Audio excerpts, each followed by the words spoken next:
Hi everyone, जय हिंद, जय भारत, जय माता दी। इस वीडियो के अंदर सीधा हम मर्चेंट नेवी में रैंक वाइज सैलरी और कितनी सैलरी आपको मिलेगी कि नहीं मिलेगी उसकी बात करेंगे। तो आइए देखते हैं बिना टाइम बर्बाद किए। तो रैंक कैसी है भैया। आप अगर सपोज कीजिए आपने, पहली बात तो क्वेश्चन ये है कि आपने कौन सा कोर्स किया है। जीपी रेटिंग किया है तो आप रेटिंग से ज्वाइन करेंगे। आपने IMUCT, BSc नॉटिकल साइंस या BTech या GME का कोर्स किया है या ETO का कोर्स किया है या फिर आपने DNS का कोर्स किया है तो आप ऑफिसर या इंजीनियर बैकग्राउंड पे ज्वाइन करेंगे। तो सपोज कि जीपी रेटिंग किया है तो भैया आप क्या बनेंगे। आप, ये थोड़ा सा गलत है, आप पहले ट्रेनिंग OS बनेंगे इंजन साइड पे। तो पहले आप ट्रेनिंग वाइपर बनेंगे, फिर आप वाइपर बनेंगे। वाइपर बनने के बाद आप क्या बनेंगे, आप ऑयलर बनेंगे। ऑयलर बनते बनते 36 महीने कंप्लीट हो गए। आप बोलोगे जी अब मुझे आके एग्जाम देने हैं UK से, इंडिया से, तो फिर आप इंजन कैडेट बनोगे। सॉरी, फिर आप फोर्थ बनोगे। फोर्थ के एग्जाम दोगे, लेकिन पहले वो इंजन कैडेट ही लेके जाते हैं भाई। फोर्थ बनोगे, फिर थर्ड बनोगे, फिर सेकंड ईयर के एग्जाम दोगे, फिर सेकंड बनोगे, फिर चीफ ईयर के एग्जाम दोगे, चीफ बनोगे। बस कहानी खत्म। कप्तान आप नहीं बन सकते, सॉरी। ओके से आपने GME कराया या BTech मरीन इंजीनियरिंग कराया तो आप सीधा इंजन कैडेट बनेंगे। उसके बाद फोर्थ बनेंगे, 6 महीने की सेलिंग करके। उसके बाद आपने फोर्थ ईयर के एग्जाम्स दिए, फोर्थ ईयर बने। फिर आप थर्ड बनेंगे, फिर आप सेकेंड ईयर के लिए एग्जाम्स देंगे, आप वो क्लियर करेंगे। फिर आप चीफ ईयर के एग्जाम्स देंगे, आप वो क्लियर करेंगे। फिर आप चाहिए कि मैं बना। डन हो गया। अगर आपने डेक साइड चुनी, आपने बोला मैं तो DNS करूँगा या BSc नॉटिकल साइंस करूँगा, तो आप भैया पहले डेक कैडेट बनेंगे।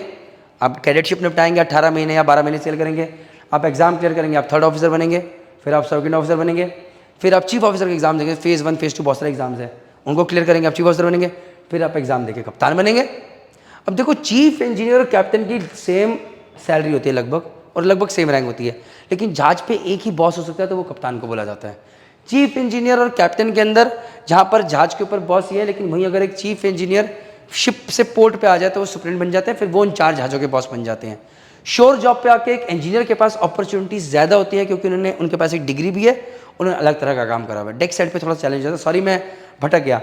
अगर आपने जीपी रेटिंग करके आपने डेक साइड ज्वाइन करा है तो आप बोलोगे पहले मैं OS ट्रेनिंग OS बनूंगा, फिर मैं OS बनूंगा, फिर AB बनूंगा। उसके बाद मैं AB के बाद मैं हो सकता है पंपी बन जाऊँ, हो सकता है पंप मैन ना बनूँ, मैं बोसर बन जाऊँ, हो सकता है मैं ऑफिसर बन के निकल जाऊँ भाई।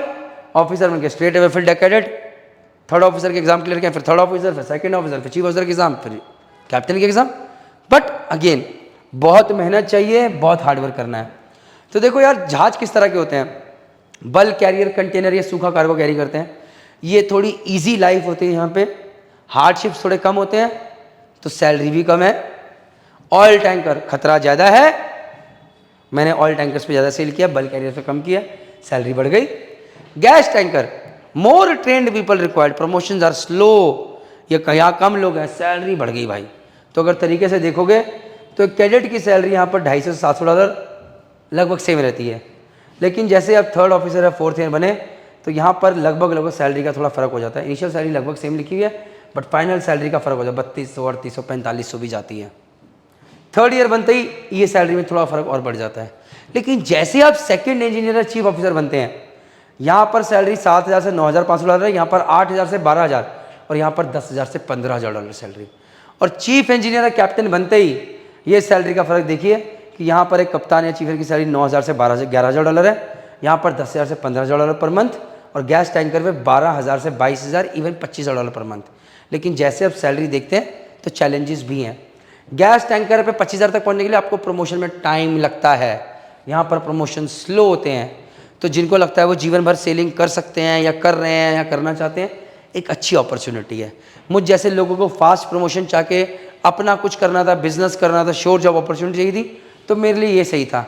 जिनको लगता है घूमने फिरने का बहुत शौक है, यार पैसा तो कमाते रहेंगे लेकिन ज़िंदगी भी चाहिए, तो यहाँ जाइए। फिर यहाँ मत जाइएगा, यहाँ शोरली वगैरह नहीं मिलेगी। ओके, ये चीज़ें थोड़ी आपको समझना ज़रूरी है। अगर आप लोग GP रेटिंग, GME या ETO में गाइडेंस चाहते हैं और आपको फ्री ऑनलाइन काउंसलिंग चाहिए, तो please SMVD marine academy Dehradun पे कांटेक्ट कीजिए। इनकी वेबसाइट पे सारे नंबर्स डले हुए हैं, डिस्क्रिप्शन बॉक्स और पिन कमेंट मिलेंगे, आपकी काउंसलिंग हो जाएगी कि किस तरह से आप ज्वाइन कर सकते हैं। अगर आप IMUCT करके, DNS, BSc नॉटिकल साइंस करके BTech मरीन ज्वाइन करना चाहते हैं तो GMD अकेडमी आपको फ्री कॉन्टैक्ट कर सकते हैं, आपको गाइडेंस मिल जाएगी। SMVD के नंबर और GMD अकेडमी डिस्क्रिप्शन बॉक्स पर पिन कमेंट में नीचे हैं। Last but not the least, merchant navy join करना चाहते हैं तो please merchant navy start app ये डाउनलोड कर लीजिए। 3-4 महीने में 50,000 लोग डाउनलोड कर चुके हैं। आपकी हर प्रॉब्लम का आंसर यहाँ पर है। सपने देखिए डॉलर्स के, सपने देखिए मेहनत के, लेकिन ये ध्यान रखिएगा कि ये डॉलर फ्री में नहीं मिलते, इसमें बहुत मेहनत है। इसलिए सारे वीडियो सही तरीके से देख के सही कोर्स के साथ सही कॉलेज सही कंपनी ज्वाइन कीजिए ताकि वो सपने पूरे हो सके, नहीं तो बदुआ मुझे भी लगेगी। जय हिंद, जय भारत, जय माता दी। If you want to join Merchant Navy, whether for IMU CET, DNS, BSc Nautical Science, BTech Marine Engineering, GP Rating, GME, ETO, तो एक ही सॉल्यूशन है बॉस, मर्चेंट नेवी में करियर स्टार्ट करना है।